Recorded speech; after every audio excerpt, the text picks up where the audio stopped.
चलो यार अगला क्वेश्चन करते हैं, आसान सा क्वेश्चन है। क्वेश्चन क्या बोल रहा है, two infinite identical charge sheet and a charge spherical body of a charge density rho are arranged as shown in the figure, then the correct relation between the electric field at A, B, C and D point। तो तुम देखो इस वाले point पर इसके कारण plus इसके कारण जो नेट इलेक्ट्रिक फील्ड होगी वो जीरो होगी। जैसे सपोज इसको मैं ए बोल देता हूं, नहीं ए बोलना तो गलत है, इसको मैं बोलता हूं 1, इसको मैं बोल देता हूं 2, इसको मैं बोल देता हूं 3। तो पॉइंट बी पर और पॉइंट ए पर 1 + 2 के कारण जो नेट इलेक्ट्रिक फील्ड होगी वो जीरो होगी। तो पॉइंट ए पर और पॉइंट बी पर जो नेट इलेक्ट्रिक फील्ड आएगी केवल 3 के कारण होगी। सही बात है। अगर केवल 3 के कारण होगी तो ऑफकोर्स ही बात है, जितना ज्यादा मैं एक यूनिफॉर्मली सॉलिड चार्ज स्फीयर से दूर जाता रहूंगा तो इलेक्ट्रिक फील्ड का जो मैग्नीट्यूड है वो कम होता रहेगा। अगर इलेक्ट्रिक फील्ड का मैग्नीट्यूड कम होता रहेगा तो मैं कम से कम ये तो बोल सकता हूं ना कि जो मेरा ई ए वेक्टर है वो मेरे ई बी वेक्टर से ज्यादा होगा, क्योंकि बी मेरा ज्यादा दूरी पर है इन कंपेरिजन टू ए। तो ये बोलना तो सही है कि ई ए वेक्टर का जो मैग्नीट्यूड होगा वो मेरा ज्यादा होगा in comparison to E B vector. ठीक है भाई, अब बात करते हैं।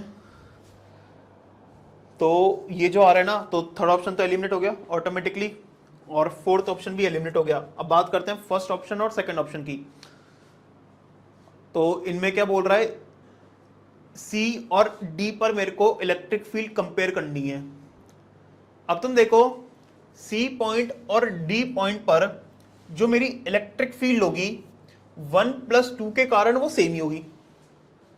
सी पॉइंट पर और डी पॉइंट पर जो मेरी इलेक्ट्रिक फील्ड होगी 1 + 2 के कारण वो मेरी सेम ही होगी।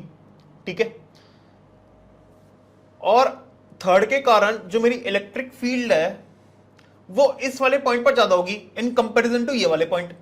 तो ऑफ कोर्स ही बात है कि ईडी वेक्टर मेरा ईसी वेक्टर से ज्यादा होगा, क्योंकि भाई डी पॉइंट पर जो इलेक्ट्रिक फील्ड है वो 1 + 2 + 3 के कारण है और सी पॉइंट पर भी 1 + 2 + 3 के कारण है।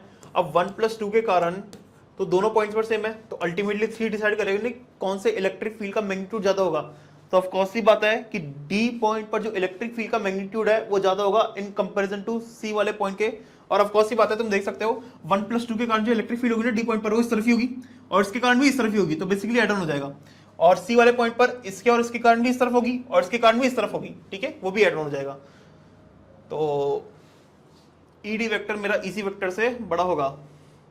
तो दोनों में से सही कौन सा होगा, फिर सेकंड ऑप्शन सही होगा। वैसे देखो यार, ये तो चलो ठीक है बोलना, लेकिन यहां पर ऐसे नहीं बोलना चाहिए कि E A vector is greater than E B vector. यहां पर बेसिकली मॉड लगाना चाहिए था।